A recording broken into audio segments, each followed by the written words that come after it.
Hello le BookTok, on se retrouve pour une toute nouvelle vidéo où je vais montrer tout ce que j'ai lu en août. Je spoil, il y en a 30. En 31 jours, 30 livres, classique. Alors je vais faire au hasard, pas dans le sens où je les ai lus. Le premier tome Labyrinthe, il était bien, après faut peut-être que je regarde le film parce que il me semblait que c'était un peu un livre où il n'y a pas grand chose, puis il y a un plot twist par chapitre. Mais voilà, il y a ça. Sherlock Holmes, le tome 1, ça c'est l'édition qui sort à Carrefour à 5 balles, c'est carré. J'aime bien, mais franchement, peut-être que la plume elle est pas adaptée pour moi vis-à-vis que ça date les Sherlock Holmes. Et voilà. Ensuite, c'était le cercle littéraire des amateurs d'éplucheurs de patates. Oui, le titre est un peu bizarre. C'est que des formats lettres comme ça, donc ça va assez vite à lire. Franchement, j'ai bien aimé. Ça parlait un peu Seconde Guerre mondiale avec des lettres et tout, j'ai bien aimé. Mon premier livre de Guillaume Musso, parce que je t'aime, franchement, masterclass. Pas se fier au titre parce que c'est un peu glauque. Mais franchement, j'ai trop aimé le livre. Il est incroyable. Ensuite, ma plus grosse déception de ce mois, un thriller qui s'appelle Violence à l'origine de Martin Michaud. Et c'est simple, je n'ai pas aimé, je sais pas, je suis pas rentré dedans. Le seul truc que j'ai aimé, c'est les références aux films de Tarantino, genre Pulp Fiction, Reservoir Dogs, ces trucs-là. Ensuite, mon genre préféré, Une danse avec le prince Faé, dans cette édition qui est magnifique. J'adore ce genre d'histoire, ça me fait penser à Kotar, qui est une de mes sagas préférées. Du coup, on adore. Ensuite, ça tombe. Delphine de Vigan, Rien ne s'oppose à la nuit. C'était un livre assez bien qui aborde un peu le sujet de la mort et un peu le deuil. Il était bien, après, pas une lecture marquante, pour ma part. La rue qui nous sépare, écrit par Célia Samba pour l'information, c'est écrit par une fille qui était en études de médecine. Donc voilà, elle avait pas trop le temps. Mais pourtant, c'est une histoire, elle est très cool. Peut-être pas trop originale, pas très originale, mais c'était cool. Ensuite, on va de l'autre côté. Ah, et ce livre rentre officiellement dans le top 5 de mes livres préférés déjà. Je pense que ça se voit. J'ai adoré ce livre, cette marque d'Evelyne Hugo. C'est une masterclass. Je ferai peut-être une vidéo juste pour lui parce que ce livre est juste incroyable. Ensuite, Eleanor and Park. Celui-là, je l'ai acheté il y a 2 piges. Je l'ai commencé seulement maintenant. J'ai bien aimé. Voilà. Mais ça s'arrête à là, c'est tout. Ensuite, bon, j'ai dit, c'est des avis très courts. Mais voilà. J'ai 10 minutes pour 30 livres, j'ai pas tout le temps. Madeleine Miller, ça c'est le collector magnifique. Avec le magnifique relié là. Qui est sorti avec toutes les œuvres de Madeleine Miller dedans. Donc Galatée, Le Chant d'Achille et Circé. J'avais déjà lu Le Chant d'Achille, donc j'ai lu que Circé, qui faisait même pas 20 pages, donc ça allait très très vite. Et j'ai lu Circé. J'étais légèrement déçu par rapport à l'attente que j'avais vis-à-vis de Chant d'Achille, qui était un giga coup de cœur. Mais je le relirai peut-être dans une meilleure période, parce que la série c'était dans un moment où peut-être que j'ai eu un peu la flemme de lire. Je le relirai sûrement. Je sens que c'est encore tombé, mais bref. Excellent livre. Mythos de Stephen Fry. C'est un livre qui parle de mythologie grecque sur le côté un peu explicatif, mais en même temps humoristique pour apprendre facilement. Je conseille aux gens qui ne se sont jamais trop intéressés, donc qui n'ont pas trop de base et qui veulent quand même se lancer dans de la littérature de mythologie grecque, c'est de commencer par celui-là pour avoir des bases et ensuite lire plein de livres de réécriture mythologique. Je recommande beaucoup celui-là. Ensuite, un classique, un de mes premiers classiques, L'étranger d'Albert Camus. Franchement, ce livre, il marque. Hein.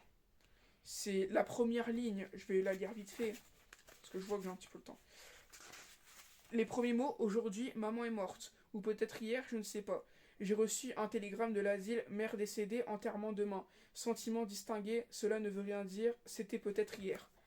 Voilà, vous comprenez déjà un peu la vibe de ce livre. Ça parle d'une peine de mort, c'est exceptionnel, franchement. En plus, exceptionnel, j'abuse. Mais Albert Camus, voilà, l'étranger, c'est assez connu. Et ça ne serait pour personne de dire que ce livre a marqué l'histoire de la littérature. Bref, ensuite, le livre qui a inspiré ma saga préférée. Enfin, là, le livre a été l'adaptation de ma saga préférée. Enfin, ma série préférée, pardon. Game of Thrones, enfin, le Trône de Fer à l'intégrale 1, un bon gros pavé. Je l'ai adoré, forcément. C'est du Game of Thrones. Même si le premier intégral a limite, on pourrait presque y passer à côté vis-à-vis que les traits ressemblant à la série, logique c'est une adaptation, mais je pense que selon ce que j'ai entendu, vers les tomes 4, 5, il commence à y avoir beaucoup de différences comparé à la série, et j'ai hâte d'en arriver à là. Allez, là on va vite au manga.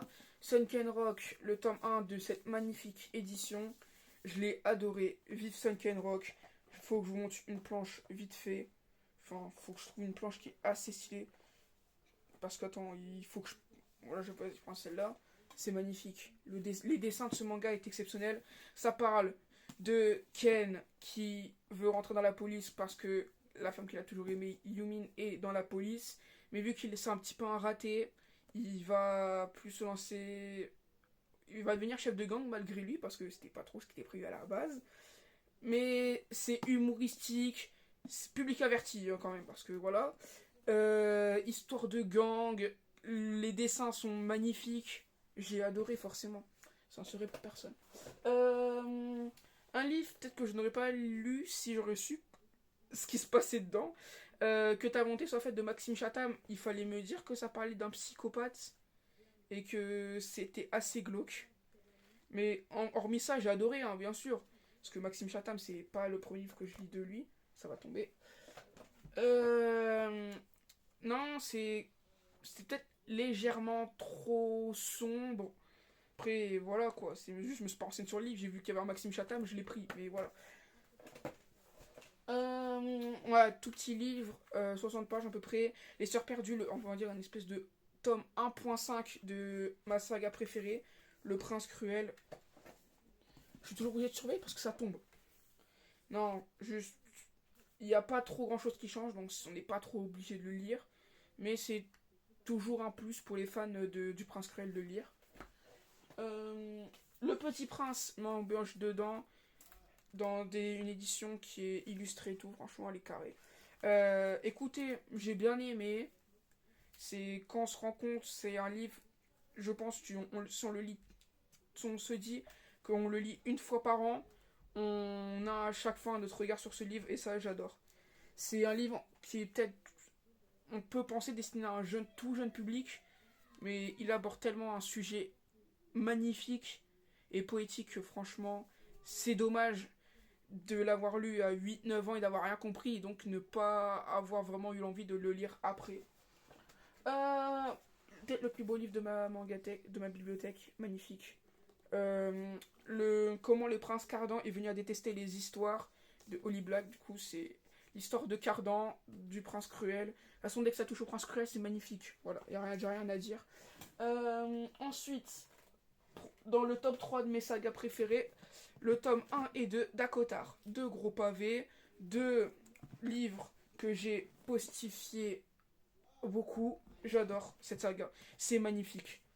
Je ferai une vidéo sur cette saga quand j'aurai tout lu parce que là j'ai eu deux tomes. J'ai la haine de ne pas avoir le tome 3 actuellement. Mais on va y survivre. Ensuite, deux tout petits livres. L'île du crâne et Maudit Graal. C'est peut-être que je suis un peu très. Peut-être pas pour ça parce que c'est très très très jeunesse. J'ai entendu que c'était un peu comme un Harry Potter. Le premier tome, le début, oui, il y a un peu un délire à la Harry Potter, mais après ça part totalement. Il n'y a pas trop de rapport. Mais écoutez, c'était bien, mais ouais, sans plus. Sans plus. Ensuite, dernier truc, faut que je me dépêche parce qu'il me reste plus qu'une minute. Kingdom, du tome 54 au 59. Donc j'ai fini officiellement l'arc L'invasion de Zao. C'était magnifique. Vive Kingdom, lisez Kingdom. Et voilà. Du coup, c'est la fin de cette vidéo. J'ai lu 30 livres ce mois-ci. J'aurai moins le temps en lycée, mais voilà, c'est la vie. Du coup, je vous dis ciao